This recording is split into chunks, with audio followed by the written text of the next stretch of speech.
All right, Joe, I imagine you see things a bit different. What do you think?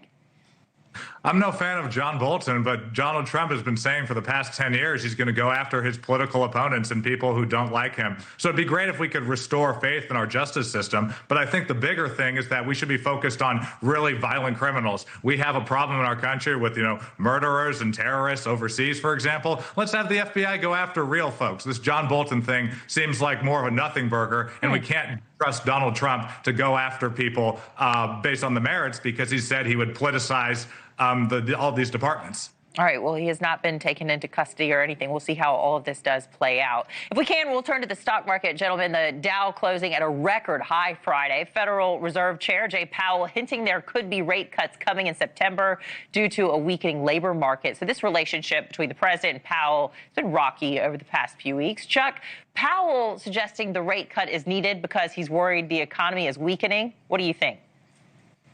Well, out here in Wyoming, we finally see an announcement that this interest rates may be lowered, and it's because of the downward pressure on inflation because of the great work of the Trump administration and cutting energy costs, cutting regulation. That's why Powell is making this announcement. It's a long time coming. I mean, just last year, they were cutting rates left and right for political reasons. This is the right thing to do, to actually decrease interest rates. And we see the inflation, the downward pressures because of the work of the administration.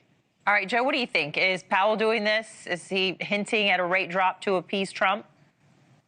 I'm not sure what reality we're living in, but there's just been multiple studies come out where inflationary pressures are not going down. We're having higher inflation. We're having higher unemployment. They're going back up. The reason being is with all this uncertainty in the economy and then Donald Trump's tariffs. There's just a study that came out that because of these tariffs, every American has lost $1,000 in their pockets, and Donald Trump has basically lit $1,000 on fire for every American. So if we had more certainty in the economy and Donald Trump wasn't doing these tariffs that really aren't helping anybody, then maybe we could have had rates lowered earlier. But because of all this uncertainty, Donald Trump is just making things worse.